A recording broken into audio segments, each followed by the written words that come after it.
ಅಲ್ಲ ಕಣೋ, ಮತ್ತೆ ನಿನ್ನ ಮತ್ತೆ ಮಾಯಾ ಮದ್ವೆ ಬಗ್ಗೆ. ಏನು? ನನ್ನ ಮತ್ತೆ ಮಾಯ ಮದುವೆ ಬಗ್ಗೆನಾ? ಹೌದು ಕಣೋ. ಆ ನಳಿನಿ ಎಂಥವಳು ಅನ್ನೋದು ನಮಗ್ ತುಂಬಾ ವರ್ಷಗಳ ಹಿಂದೆನೇ ಗೊತ್ತಿದೆ. ನೂಲ್ನಂತೆ ಸೀರೆ, ತಾಯಿಯಂತೆ ಮಗಳು ಅನ್ನೋದನ್ನ ದೊಡ್ಡವರು ಅಷ್ಟಿಲ್ದೆ ಹೇಳಿಲ್ಲ. ಅದಕ್ಕೆ ಆ ಮಾಯನ್ನ. ಅಕ್ಕ, ಏನ್ ಮಾತಾಡ್ತಿದ್ಯಾ? ನಾವಿಬ್ರು ಜಾತಕ ನೋಡಿದ್ಮೇಲೆ ತಾನೇ ಮದುವೆ ಆಗ್ತಿರೋದು. ಕೋದಂಡ, ಪ್ಲೀಸ್ ನಾನು ಹೇಳೋದನ್ನ ಸ್ವಲ್ಪ ಕೇಳು. ಅಕ್ಕ, ನೀನ್ ಸುಮ್ಮನೆ ಭಯ ಪಡ್ತಿದ್ಯಾ. ನೋಡೋ, ಆ ಥರ ಏನೂ ಆಗಲ್ಲ. ಮಾಯಾ ಏನು ಅಂತ ನನಗೆ ಚೆನ್ನಾಗಿ ಗೊತ್ತು. ಅವಳು ನೀವೆಲ್ಲ ಅನ್ಕೊಂಡಿರೋ ಥರ ಇಲ್ಲ. ನೋಡ್ಕೋದಂಡ, ಮದ್ವೆ ಅನ್ನೋದು ಬರೀ 2 ದೇಹಗಳ ನಡುವಿನ ಬಂಧ ಅಲ್ಲ.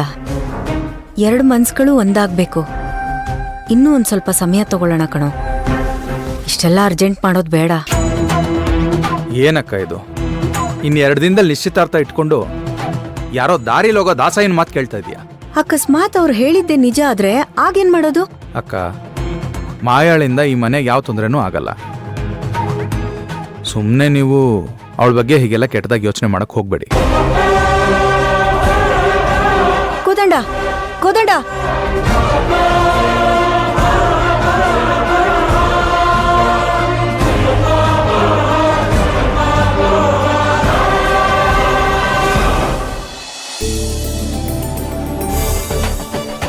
ನಮ್ಮ ಕಡೆಯಿಂದ ಎಲ್ಲರನ್ನೂ ಕರೆದಿದ್ದೀನಿ, ಆದ್ರೂ ಯಾರನ್ನೋ ಬಿಟ್ಟಿದ್ದೀನಿ ಅಂತ ಅನ್ನಿಸ್ತಾ ಇದೆ. ಅಲ್ಲ, ಲಿಸ್ಟ್ ಮಾಡ್ಕೊಂಡು ಟಿಕ್ ಮಾರ್ಕ್ ಹಾಕ್ತಾ ಇದ್ದೀರಾ. ನಾನು ಹೇಳ್ತಾ ಇದ್ದೀನಿ, ಇನ್ನು ಯಾರನ್ನೋ ಬಿಟ್ಟಿದೀವಿ ಅಂತೀರಲ್ಲ. ಇವ್ರು ಯಾರು ಅಲ್ಲ ವಿಶಾಲು, ಯಾರನ್ನೋ ಖಂಡಿತ ಬಿಟ್ಟಿದ್ದೀನಿ ರೀ. 60 ವರ್ಷಕ್ಕೆ ಅರಳೋ ಮರಳೋ ಅಂತಾರಲ್ಲ, ನಿಮ್ಮನ್ನ ನೋಡಿದ್ರೆ ನಿಜ ಅಂತ ಅನ್ನಿಸ್ತು. ಇನ್ನು ಮೊಮ್ಮಕ್ಳೇ ಬಂದಿಲ್ಲ, ಆಗ್ಲೇ ಮರುವಿನ ಕಾಯಿಲೆ. ಮೊಮ್ಮಕ್ಳೇನು, ಇನ್ನೊಂದು ವರ್ಷಕ್ಕೆ ನಿಮ್ ಕೈಲೆರಡು, ಇವ್ರ ಕೈಲೆರಡು ಮೊಮ್ಮಕ್ಳು ಬಂದ್ಬಿಡ್ತವೆ.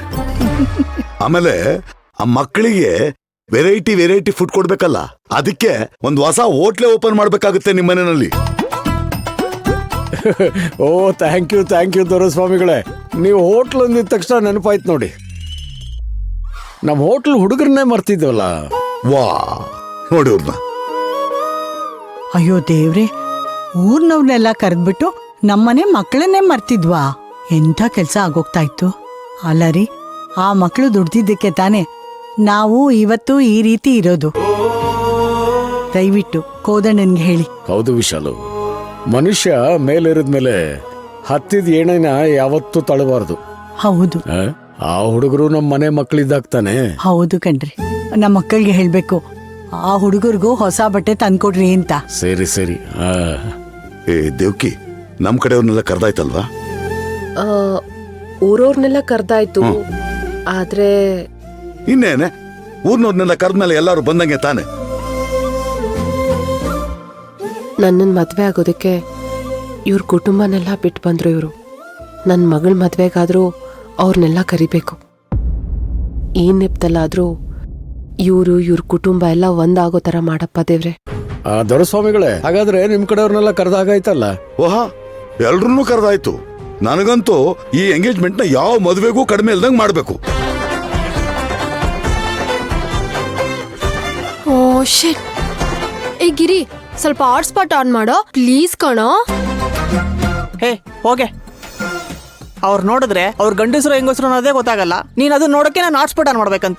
ಏ, ಮೂರ್ಖತೆ ವಯಸ್ಸಾದ್ರೂ ಕಾರ್ಟೂನ್ ನೋಡೋನ್ಗೆ ಏನ್ ಗೊತ್ತು? ಏ, ನನ್ನ ಬೇಕಾರೋ ಕತೆ ಏನು ಬೇಜಾರಿಲ್ಲ, ಆದ್ರೆ ಅದನ್ನ ಮಾತ್ರ ಕಾರ್ಟೂನ್ ಅನ್ಬೇಡ. ಏ ಮಕ್ಳ, ಸುಮ್ನೆ ಇರಿ.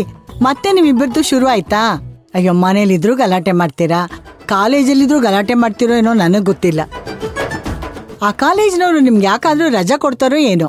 ನೀವಿಬ್ರು ಕಾಲೇಜ್ಗೆ ಹೋಗ್ತಾ ಇದ್ರೆ ಮನೆ ಪ್ರಶಾಂತವಾಗಿರುತ್ತೆ. ಅಣ್ಣನ ಎಂಗೇಜ್ಮೆಂಟ್ ಮುಗಿಯೋವರೆಗೂ ರಜಾ ಹಾಕು ಅಂತ ನೀನೇ ಅಲ್ವಮ್ಮ ಹೇಳಿದ್ದು? ಗಿರಿ, ನಿಮ್ಮಮ್ಮನಿಗೂ ವಯಸ್ಸಾಯ್ತು ಕಣ ಪಾಪ. ಆದಷ್ಟು ಬೇಗ ಸೊಸೆಂದ್ರನ್ನ ಮನೆಗೆ ತುಂಬಿಸ್ಕೋಬೇಕು. ಇಲ್ಲಾಂದ್ರೆ ನನ್ನ ಕಾಫಿಗೆ ಉಪ್ಪ ಕೊಟ್ಬಿಡ್ತಾಳೆ ನಿಮ್ಮಮ್ಮ.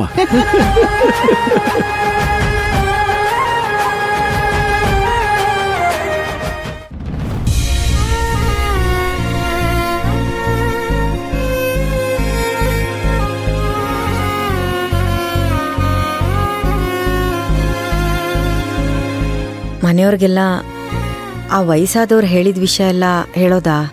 ಹೊಸು ಎಲ್ಲರೂ ನೋಡು ಎಷ್ಟು ಖುಷಿಯಾಗಿ ಕೂತಿದ್ದಾರೆ.